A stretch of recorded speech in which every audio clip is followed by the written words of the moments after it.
Hello बच्चों, आज हम अध्याय 13 प्रकाश के जो प्रश्न हमने अभी तक नहीं समझे उन्हें समझने का प्रयास करेंगे। तो इस पर मैंने जो वीडियोस बनाए थे उस पे मैंने उन वीडियोस में मैंने क्वेश्चन नंबर 1 से लेके क्वेश्चन नंबर 10 तक आपको समझा दिए थे।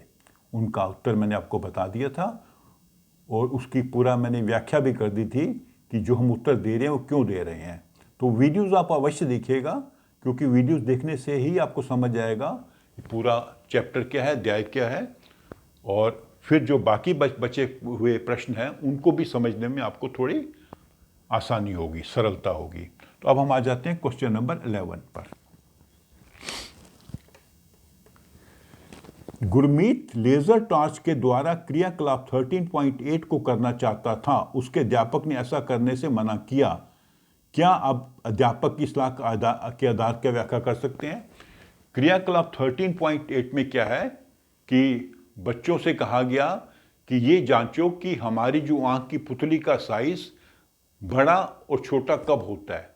तो उसका कारण होता है कि अगर हम तेज रोशनी हमारी आंखों पर पड़ती है तो हमारी पुतली का साइज छोटा हो जाता है ताकि आंख में कम रोशनी जाए, और अगर अंधेरा है या कम रोशनी है तो हमारी पुतली का साइज बढ़ जाता है ताकि अधिक रोशनी अंदर जाए और हम देख पाए कम रोशनी में भी।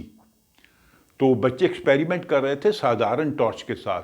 तो एक बच्चे ने उस टॉर्च से करना चाहा जो लेजर टॉर्च थी। तो अध्यापक ने कहा आप ऐसा नहीं कर सकते। क्यों? लेजर की जो रोशनी होती है वो बहुत शक्तिशाली होती है। साधारण रोशनी के तुलना में लेजर की रोशनी, लेजर का प्रकाश बहुत शक्तिशाली होता है। इसलिए अगर हम लेजर के प्रकाश को आंख में डालेंगे, अपनी आंख में या किसी दूसरे की आंख में, तो उसकी आंख में जो रेटिना है उसको हानि पहुंच सकती है, उससे आंख खराब हो सकती है। तो आंख में कभी भी तेज प्रकाश नहीं डालना चाहिए, जैसे सूर्य की ओर नहीं देखना चाहिए सीधा, क्योंकि सूर्य का प्रकाश बहुत शक्तिशाली होता है तो हमारी आंख का रेटिना खराब हो सकता है। लेजर रोशनी, लेजर की बीम हम किसी की आंख में डालेंगे, चाहे अपनी आंख हो या किसी दूसरे की आंख हो, तो उसका जो है रेटिना खराब हो सकता है, उसकी आंख खराब हो सकती है। तो टीचर ने इसलिए मना किया क्योंकि लेजर की जो बीम है वो बहुत शक्तिशाली होती है और वह आंख की रेटिना को खराब कर सकती है और उस बच्चे की आंख खराब हो सकती है। तो ये हो गया आपका क्वेश्चन नंबर 11। आंख की देखभाल कैसे करेंगे? इसके कई कारण चीजें हैं। क्वेश्चन नंबर 12, आंख की देखभाल। मैं समझा देता हूं, आप खुद लिखने का प्रयास करिए। एक, जब हम पढ़ते हैं तो हमारी रोशनी उस पुस्तक या पेपर पर पड़नी चाहिए जो हम पढ़ रहे हैं, अर्थात रोशनी हमारे पीछे से आनी चाहिए, पहली चीज। दूसरी चीज, कभी भी बहुत तेज रोशनी आंख पर नहीं डालनी चाहिए, अर्थात सूर्य की ओर सीधा नहीं देखना चाहिए। कोई शक्तिशाली जो रोशनी है, प्रकाश है, जैसे लेजर का प्रकाश है, वो आंख में नहीं डालना चाहिए, उससे रेटिना खराब हो सकता है। दो कारण हो गए। तीसरा, आंख में अगर कोई तिनका चला जाए, मिट्टी का कण चला जाए, कोई कीड़ा चला जाए, तो हमें आंख को रगड़ना नहीं चाहिए, बल्कि साफ पानी से आंख को धोना चाहिए। नेक्स्ट, अगर हम कंप्यूटर पे काम करते हैं लंबे समय तक, या टीवी देखते हैं लंबे समय तक, या सेल फोन देखते हैं लंबे समय तक, उससे भी आंखें थक जाती हैं। तो हमें लंबे समय तक कंप्यूटर स्क्रीन या टीवी स्क्रीन या सेल फोन का स्क्रीन नहीं देखना चाहिए। आंख को स्वस्थ रखने के लिए कुछ एक्सरसाइजेज होती हैं, वो भी हमें सीख कर करनी चाहिए। ठीक है, तो ये सब चीजें हैं जो आप कर सकते हैं आंख को स्वस्थ रखने के लिए। हां, अगर डॉक्टर ने कहा है किसी व्यक्ति को कि उसे चश्मा पहनना चाहिए पढ़ने समय या दूर देखते समय, अलग अलग होता है, कईयों को पढ़ने के लिए पहनना पड़ता है और कईयों को दूर देखने के लिए पहनना पड़ता है, और कई बच्चों को हर समय पहनना पड़ता है। तो वो चश्मा ज़रूर पहनना चाहिए। अगर आप चश्मा नहीं पहनेंगे तो आपकी जो आँख है वो ज़्यादा खराब हो सकती है।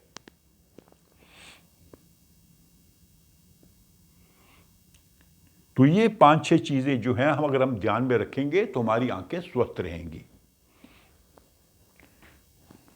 अच्छा, एक और चीज़ होती है, पढ़ने समय हमें जो है, जिस पेपर या पुस्तक को पढ़ रहे हैं वो कम से कम 25 सेंटीमीटर दूर होना चाहिए, बिल्कुल पास नहीं होनी चाहिए। कम से कम 25 सेंटीमीटर दूर हो, तभी हम उसको पढ़ पाएंगे और हमारी आंखों पर ज़्यादा उसका दबाव नहीं पड़ेगा। पढ़ने के कारण हमारी आंखें जल्दी थकेंगी नहीं। तो ये कुछ 5-6 पॉइंट्स हैं जो आप नोट कर सकते हैं।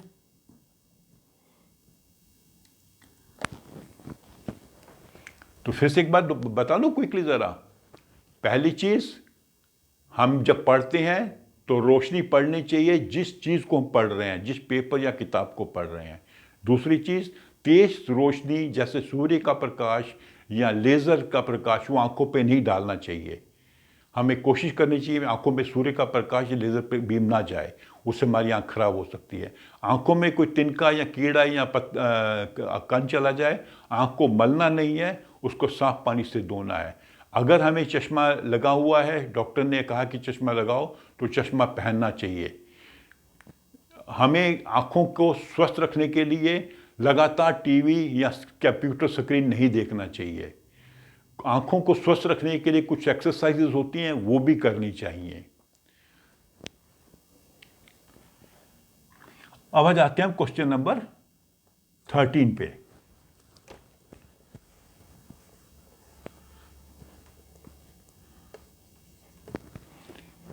यदि परावर्तित किरण आपतित किरण से 90 का कोण बनाए तो आपतन कोण का मान बताइए। ठीक है, ये एक दर्पण है, यहां से एक किरण आई और ये गई। ये आपतित किरण है, ये परावर्तित किरण है। दोनों के बीच में कोण है 90 डिग्री का। ये दोनों का बीच का कोण है, तो आपने बताना है आपतन कोण। आपतन क्या कोण क्या होता है? अगर यहां पर एक हम अभिलंब बनाएंगे, तो ये एंगल है आपतन कोण, ये परावर्तन कोण है। ठीक है, अभी हमने आपको बताया था कि आपतन कोण परावर्तन कोण के बराबर होता है। दोनों बराबर होते हैं।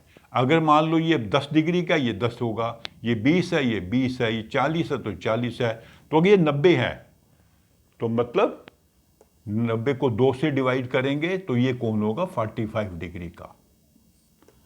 ये 45 का, ये भी 45 का है, दोनों का जोड़ 90। तो अगर टोटल दोनों किरणों के बीच कोण है 90 डिग्री, उसको 2 से डिवाइड किए तो आपको आपतन कोण या परावर्तन कोण दोनों सेम बराबर होंगे, वो मिल जाएगा।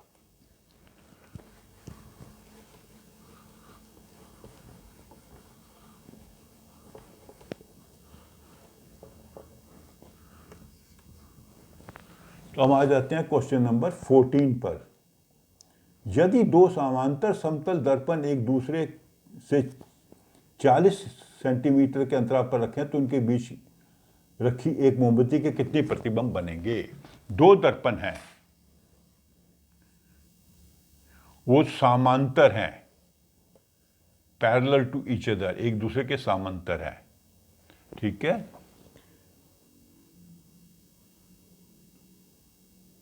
दोनों के बीच में डिस्टेंस है 40 सेंटीमीटर और बीच में 20 सेंटीमीटर पे हमने एक मोमबत्ती रखी हुई है। तो ये मोमबत्ती रखी है तो इसके प्रतिबिंब बनेंगे, तो कितने प्रतिबिंब बनेंगे? इसमें ये होगा कि एक प्रतिबिंब इसमें बनेगा 20 सेंटीमीटर की दूरी पे और एक प्रतिबिंब यहां बनेगा 20 सेंटीमीटर की दूरी पे। इसका प्रतिबिंब इसमें और इसका इसमें। अब इस प्रतिबिंब का प्रतिबिंब यहां बनेगा 40 सेंटीमीटर दूर और इसका भी यहां बनेगा 40 सेंटीमीटर दूर, फिर उसका बनेगा, फिर उसका बनेगा। तो ये क्रियाकलाप चलता रहेगा, मतलब दोनों में असंख्य प्रतिबिंब बनेंगे, इतने प्रतिबिंब बनेंगे कि आप उनकी गिनती नहीं कर सकते, असंख्य।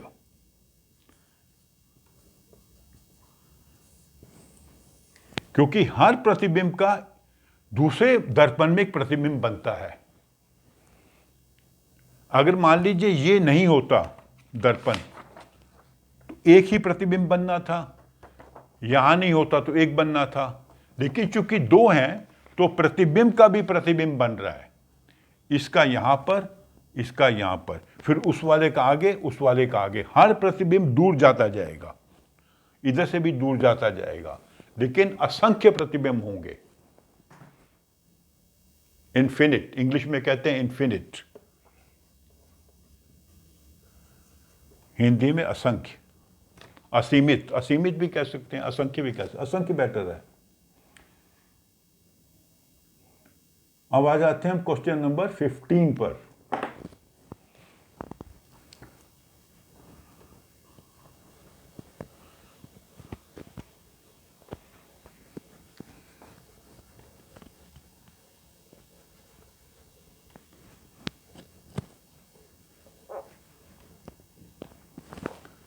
दो दर्पण एक दूसरे के लंबवत रखे हैं, लंबवत मतलब परपेंडिकुलर।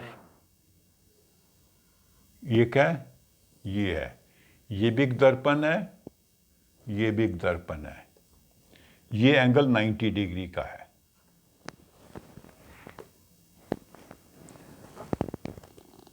ठीक है,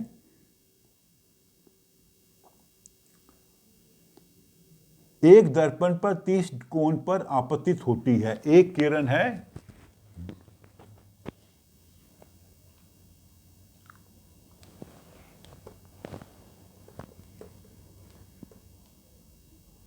ये अभिलंब है, अभिलंब मतलब ये लाइन इसके साथ 90 का एंगल बना रही है, तो ये भी 90 बना रही है, तो ये दोनों समांतर होंगी, ये दोनों ये दर्पण है, ये अभिलंब है, तो यहां पे ये 30 का एंगल बना रही है। अब ये किरण यहां से रिफ्लेक्ट होके यहां जाएगी, फिर यहां से रिफ्लेक्ट होके यहां जाएगी, तो आपने बताना है कि ये कौन कौन सा होगा। किरण ऐसे आई, यहां से परावर्तित होकर इधर गई और यहां से परावर्तित होकर इधर आई, तो आपने ये एंगल बताना है। ठीक है, अब ये देखिए 30 है तो ये भी 30 होगा। अभी हमने समझा था कि आपतन कोण और परावर्तन कोण दोनों बराबर होते हैं।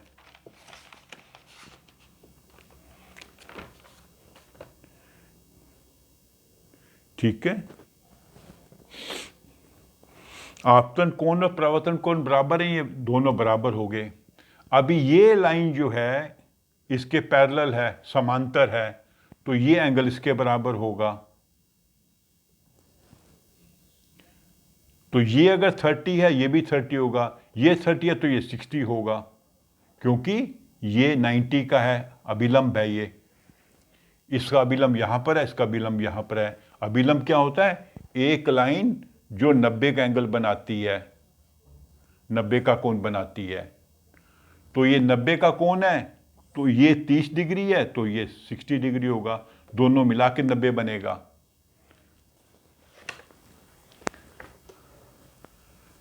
तो ये 60 है तो ये भी 60 होगा, क्योंकि ये इसका आपतन कोण है और इसका परावर्तन कोण है।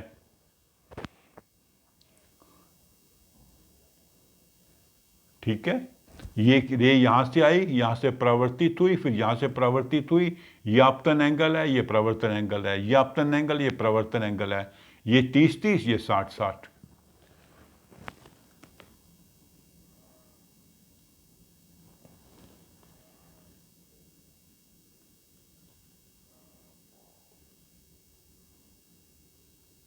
तो ये आपने ऐसे ड्राइंग बनानी है। बेसिकली आपने ये ड्राइंग बनानी है, इसमें दूसरे दर्पण से परावर्तित होने वाली परावर्तित किरण बनाइए। तो किरण बनाने के लिए आपको 60 का एंगल दिखाना पड़ेगा। ठीक है, इसमें बेसिकली आपको ये ड्राइंग बनानी है। यह है क्वेश्चन नंबर 15। ठीक है,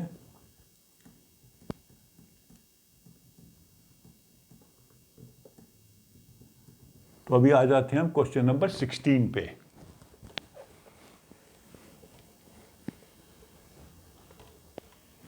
तो क्वेश्चन नंबर 16 और 17 करने से पहले एक चीज समझ लीजिए कि दर्पण में कोई प्रतिबिंब उतनी ही दूर बनती है जितना कि वो चीज उसके सामने है। मान लीजिए 2 मीटर सामने है, तो ये इसका जो इमेज है, प्रतिबिंब भी 2 मीटर पीछे होगा। ठीक है, यहां पे मान लीजिए कोई ऑब्जेक्ट है, इतना दूर है, तो इसकी इमेज जहां बनेगी इतनी दूर। एक चीज। और दूसरी चीज, जब हम देखते हैं किसी चीज को, ये हमारी आंख है, हम किसी चीज को देख रहे हैं, तो इस चीज को देख रहे हैं, तो जो किरण सीधी हमारे पास आ रही है हम उसी के द्वारा देख पाएंगे।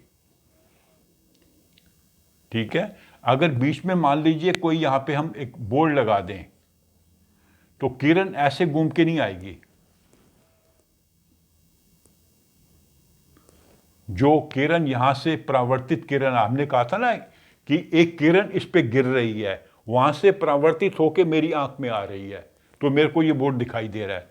तो जो किरण सीधी आएगी वो दिखाई देगी, बीच में अगर ये कोई चीज आ गई तो हमको ये दिखाई नहीं देगी, क्योंकि किरण ऐसे नहीं आ सकती, किरण को सीधे आना है। ये मैं क्यों समझा रहा हूं, अगला प्रश्न आपको समझने के लिए। क्वेश्चन नंबर 16, इसमें इन्होंने क्या किया हुआ है, अनुसार भुजो एक समतल दर्पण के ठीक सामने पार्श्व से कुछ हटकर एक किनारे पर खड़ा होता है। क्या स्वयं को दर्पण में देख सकता है? किनारे हटकर खड़ा है, क्या वह PQR वस्तुओं को देख सकता है? तो ये दर्पण है, तो ये लड़का यहां खड़ा है, तो लड़का यहां खड़ा है, तो उसकी इमेज जहां बनेगी तो देख नहीं पाएगा।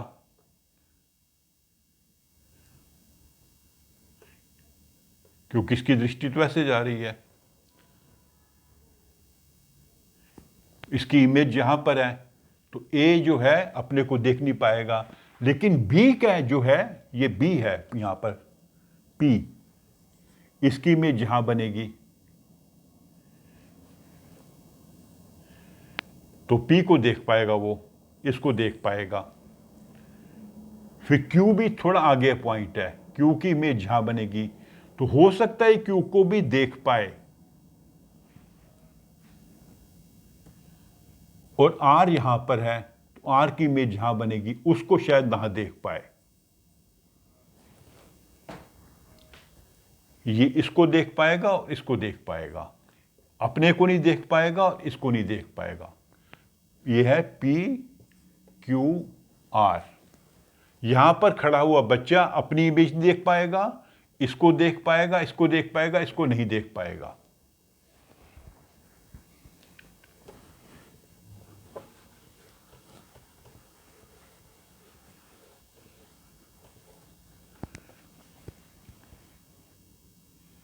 तो ऐसा ही अगला क्वेश्चन भी है। ये एक पॉइंट ए है, तो इसकी इमेज यहां बनेगी, इसका प्रतिबिंब यहां दिखाई देगा। तो यहां पर एक बच्चा खड़ा है, बी, पहेली, और यहां पे दूसरा बच्चा खड़ा है, बूजो। तो ये इमेज है, तो ये वाला इसको देख सकता है, ये वाला भी इसको देख सकता है, दोनों बच्चे इसको देख सकते हैं। तो बी, पहेली भी देख सकती है और बूजो भी देख सकता है, क्योंकि इसकी इमेज जहां बन रही है। जब पहेली बी से सी पर चल जाती है तो प्रतिबिंब खिसक जाता है। अब ये बच्चा यहां पर आ जाता है, पहेली बी से सी, ये लड़की यहां पर आ जाती है, तो क्या इसकी जो प्रतिबिंब भी हिल जाएगा? नो, प्रतिबिंब हिलेगा जब ये हिलेगा, देखने वाला हिलेगा तब नहीं है। ऐसा हो सकता है कि कई बार जब हम हिले तो हमको चीज दिखाई ना दे, हम ऐसी जगह पर पहुंच जाएं कि हमारी सीधी दृष्टि वहां पर ना पहुंचे। लेकिन इमेज नहीं हिलेगी। इमेज तब हिलेगी जब इसको हिलाएंगे। मान लो ये यहाँ पे आ जाता है तो ये इमेज भी नीचे आ जाएगी। अगर इमेज यहाँ आती है तो ये यहाँ आ जाएगी। तो इसके हिलने से ये नहीं हिलेगा। प्रतिबिंब खिसकता है नहीं, प्रतिबिंब नहीं खिसकेगा। प्रतिबिंब कब खिसकेगा? जब इसको हम खिसकाएंगे। ठीक है, तो ये आपके सभी क्वेश्चन जो हैं इस एक्सरसाइज के हो गए। ओके, तो इनको आप ध्यान से समझिए। कोई पॉइंट में आपको दिक्कत लगती है मेरे कमेंट बॉक्स में लिखिए, मैं आपको दोबारा समझाऊंगा। तो उस मेरे वीडियो को लाइक करो, अपने फ्रेंड्स से शेयर भी करो और मेरे चैनल को सब्सक्राइब भी करो। Thank you.